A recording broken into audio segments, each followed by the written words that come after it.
When General the Count Gudarian meets with General the Count Rostopki on the field at about 3 p.m, a decision must be made.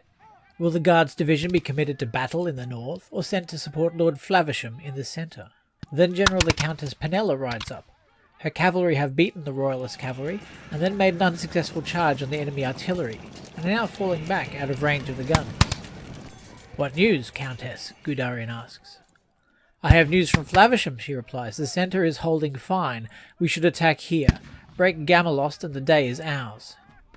"Very well. Then the guard is yours. Attack and break them. Do it quickly. The sun will soon set." His orders given, Gudarian rides off to inspect the centre and investigate reports about the cavalry division on the southern flank. Rostopki and Penella make a rapid plan, then fall back to their commands. Gamalost is advancing again. From the Baron's perspective, the Loyalist cavalry are falling back in disorder from his gun, and Rostopki's corps is not advancing. The Royalist line moves forward, dragging the guns closer, while the cavalry division rallies and reforms in the rear. Then there are reports of fresh enemy troops arriving from the south. It is the Guards division, moving up from Two Feathers. Gamalost orders his line to halt and prepare to defend its position. The reforming cavalry is sent to the northern end of the line, his right.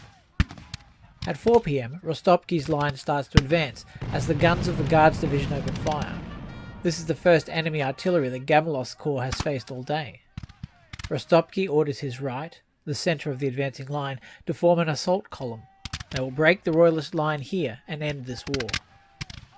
20 minutes before 5 o'clock, Rostopki's corps charges into their opponents. The Guards division is still coming up and does not attack at the same time. The Royalist muskets open fire, blasting vast swathes from the Loyalist units. Gamalost's regulars hold their position, loading and firing with cool efficiency. All across the line, Rostopki's corps breaks under the pressure, or becomes disrupted and pinned. The assault column halts in confusion and cannot come to grips. Only at one point do the Loyalists push to contact. A bitter melee erupts, but against the odds the Royalist regulars hold, and push back the Loyalist line. They break and run. Rostopki's attack on the left has failed, and now the Royalist cavalry move through their own lines and attack his disrupted and breaking troops. They charge again and again, breaking unit after unit, until Rostopki is forced to take refuge in a nearby inn. At the same time, the Guards division launches its own assault. Penella does not know what is happening on the left. One unit is halted by regular volleys, while another pushes through the fire of a militia brigade and breaks their opponents, pushing on into regulars before falling back. Fresh brigades of Guard infantry are coming forward, while Gamalost has only one unit of militia in reserve. As the sun sets, the militia are pushed into the line, and just in time to deliver some powerful volleys and halt the Guards' charge. But the regulars beside them are broken by another determined Guards brigade. Gamalost's line is broken. There are no units between Penella and the village of Lower Muss, and Penella's cavalry also push through the Royalist artillery, though at great cost. Gamalost's left is pierced, with no more reserves to plug the gaps. But Gustav's Guards, a brave set of determined mice, have launched an attack of their own on the Royalist artillery. They have suffered terribly from Loyalist counter-battery fire and become disrupted. As Penella's Guards and cavalry charge north, Gustav's Guards charge south in the gathering darkness, push through the grape and smoke, and break and capture the guns. In the north, as darkness falls, both sides have broken the other's left, but the Royalists have the numbers. With another hour of light, the Loyalist Guards would be surrounded and destroyed. But the sun sets early in late winter, and thick clouds roll in and obscure the moon and stars. The battle cannot continue. Units disentangle in the darkness and fall back to the nearby villages. When Penella tells Gudarian that Flavisham is holding the centre and all is fine, she is not lying, just relaying old information. At 3 o'clock, Camembert is advancing in the south, and Pigafetta has 2 divisions ready to cross the Brie Run and attack Flavisham's centre again. Just before 4 o'clock, the cavalry of the Avant division come down from the Eintreberg, scouting the Royalist left.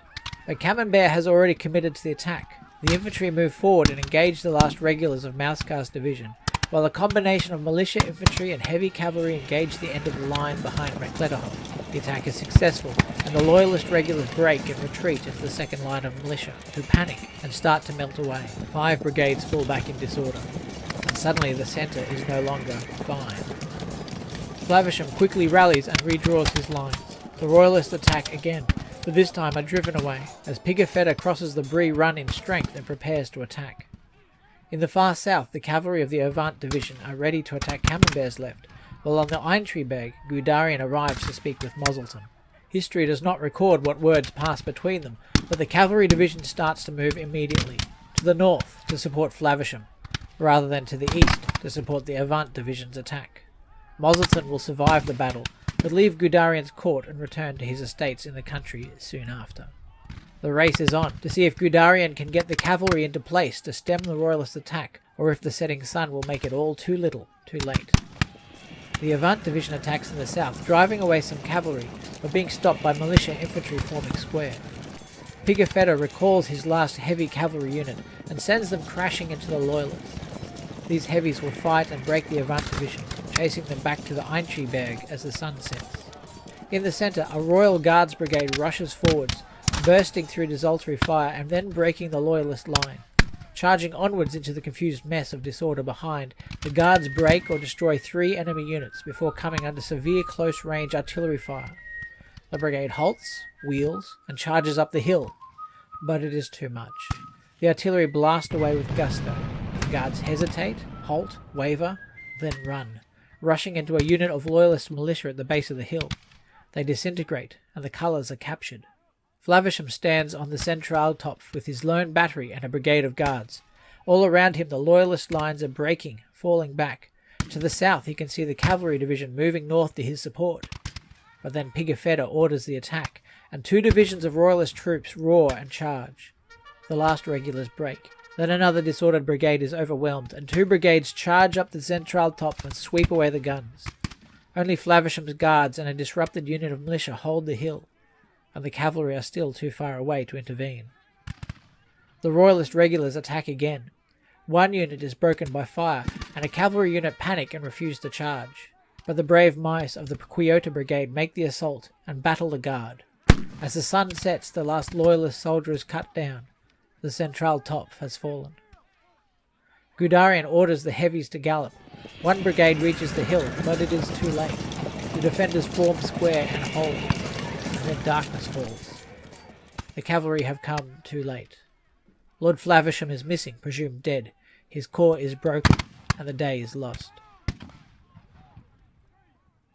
The Battle of Bree Run is the largest engagement on the continent since the Feral Wars. Over 200,000 soldiers fight, and many are killed, wounded, or taken prisoner. In the village of Upper Muss, Baron Gamelost meets with Pigafetta and Camembert. They report that their corps are both badly hurt, but able to stand. Gamelost decides that he will hold in the morning, and see what the Loyalists do. But Gudarian hears a different story. In the village of La Brie Saint, he is informed that both Rostopki and Flavisham's corps are broken and in full retreat. Streams of shattered units are flowing away through the night. There is no possibility of fighting again on this ground. The Loyalist army must withdraw to the west and try to defend the Bergkäse.